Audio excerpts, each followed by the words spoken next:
जय श्री कृष्णा।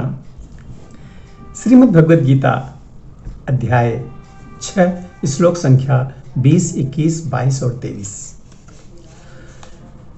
4 श्लोक इसलिए ले रहे हैं कि एक दूसरे से रिलेटेड हैं, जुड़े हुए हैं, इसलिए लेना पड़ रहा है। चलिए शुरू करते हैं।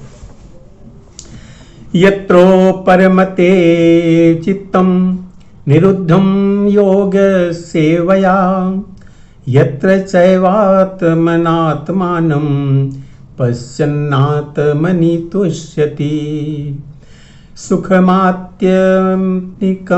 यत् बुद्धिग्राह्यं तीन्द्रियं वेत्ति यत्र न चैवायं स्थितश्चलति तत्त्वतः यम लब्ध्वा चापरं लाभं मन्यते नाधिकं ततः यस्मिन् स्थितो न दुःखेन गुरुणापि विचाल्यते तं विद्याद् दुःख संयोग वियोगं योग संहिताम्।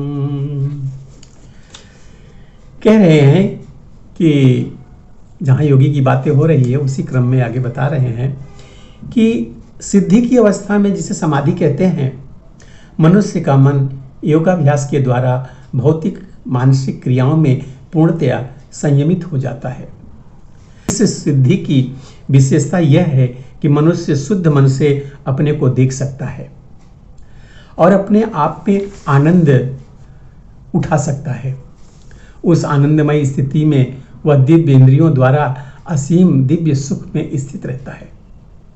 इस प्रकार स्थापित मनुष्य कभी सत्य के विषय में विपथ नहीं होता और इस सुख की प्राप्ति हो जाने पर वह इससे बड़ा कोई दूसरा लाभ नहीं मानता। ऐसी स्थिति को पाकर मनुष्य बड़ी से बड़ी कठिनाई में भी विचलित नहीं होता। यह निसंदेह भौतिक संसर्ग से उत्पन्न होने वाले समस्त दुखों से वास्तविक मुक्ति है।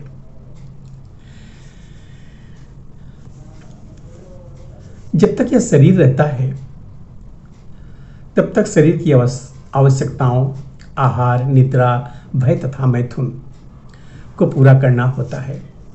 किंतु जो व्यक्ति शुद्ध भक्ति योग में अथवा कृष्ण भावनामृत में स्थित होता है, वह शरीर की आवश्यकताओं की पूर्ति करते समय इंद्रियों को उत्तेजित नहीं करता।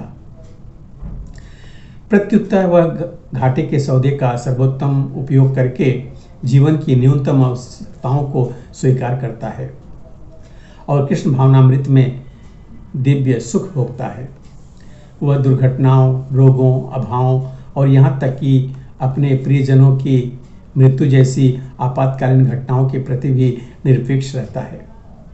किंतु कृष्ण भावनामृत या भक्ति योग संबंधी अपने कर्मों को पूरा करने में वह सदैव सचेष्ट रहता है। दुर्घटनाएं उसे कर्तव्य पथ से विचलित नहीं कर पाती। जैसा कि भगवद गीता में कहा गया है, वह इन प्रासंगिक घटनाओं को सहता है, किंतु वह भली भांति जानता है कि ये घटनाएं ऐसे ही आती जाती रहती हैं और इनसे उसके कर्तव्य पर कोई प्रभाव नहीं पड़ता। इस प्रकार वह योगाभ्यास में परम सिद्धि प्राप्त करता रहता है।